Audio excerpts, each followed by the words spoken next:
I was wondering how you define success personally.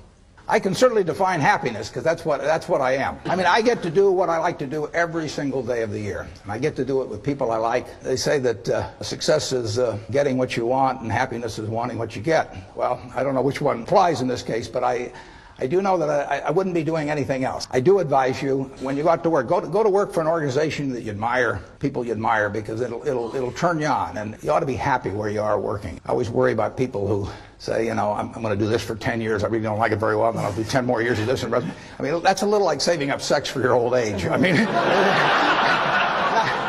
not a very good idea. I don't regard what I do as the most important thing in the world at all, but it's right for me. I mean, I happen to be wired in a certain way that what I do works in this. If I had to do, you know, Bill does, I mean, it lasts about 10 minutes.